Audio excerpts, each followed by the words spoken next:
Vivemos em um mundo repleto de tentações e desafios, e a luta contra o pecado pode ser constante. Mas como podemos nos livrar completamente do pecado? A Bíblia nos oferece uma variedade de ensinamentos e orientações para nos ajudar a conquistar essa vitória espiritual. O primeiro passo para a libertação do pecado é reconhecer nossa própria condição. Romanos 3:23 nos diz: "Pois todos pecaram e carecem da glória de Deus." Essa consciência é crucial, pois nos leva ao arrependimento genuíno.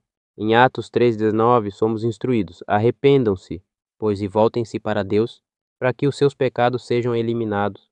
O arrependimento sincero abre o caminho para a transformação e cura espiritual. É essencial buscar a assistência do Espírito Santo nessa jornada.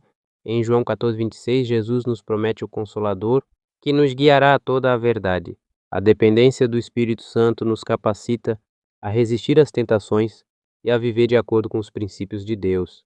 Ao orar e pedir forças, encontramos o suporte divino que nos ajuda a superar as armadilhas do pecado. Outro aspecto importante é a renovação da mente. Romanos 12:2 nos exorta: "Não se acomodem ao padrão deste mundo, mas transformem-se pela renovação da sua mente." Isso implica em estudar a palavra de Deus e aplicar seus ensinamentos ao nosso cotidiano. Salmo 119:11 também diz: "Escondi a tua palavra no meu coração, para não pecar contra ti." O conhecimento da Escritura nos protege e nos fortalece na luta contra o pecado.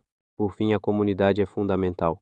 Em Hebreus 10:24-25, somos encorajados a nos reunir e a nos estimular ao amor e às boas obras. Estar cercado por irmãos e irmãs em Cristo nos ajuda a permanecer firmes e a nos apoiar mutuamente na busca pela santidade.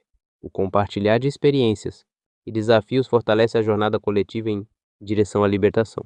Livrar-se completamente do pecado é uma jornada contínua, mas com fé, arrependimento, uma mente renovada e uma comunidade de apoio, podemos experimentar a liberdade que Deus oferece. Em 1 João 1:9 encontramos a esperança.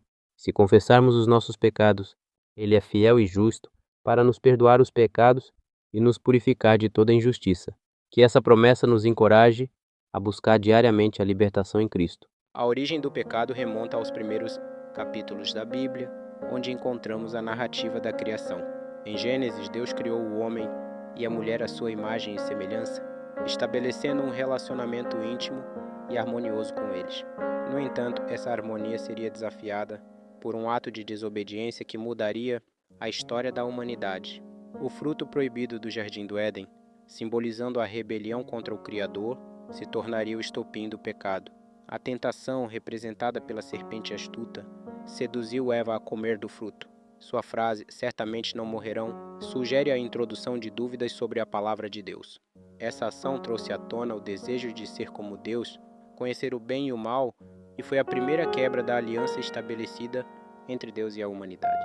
O pecado não era apenas um ato físico, mas uma transgressão espiritual e moral que resultou na queda do homem. Após a desobediência de Adão e Eva, acontece a queda, onde a inocência é perdida e o pecado entra no mundo.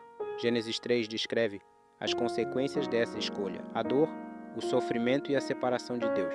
O casal, agora consciente de sua nudez, esconde-se do Criador, simbolizando a ansiosa alienação que o pecado provoca. Essa separação se traduz em um rompimento, não apenas na relação com Deus, mas também entre os próprios seres humanos. As Escrituras não se limitam à narrativa da criação. A origem do pecado é explorada em toda a Bíblia. Em Romanos 5:12 está escrito que assim como por um homem entrou o pecado no mundo, e pelo pecado a morte, assim também a morte passou a todos os homens. Aqui Paulo expande a ideia da queda, mostrando como as consequências do pecado se espalharam por toda a humanidade. As referências ao pecado como uma condição universal enfatizam sua gravidade na experiência humana.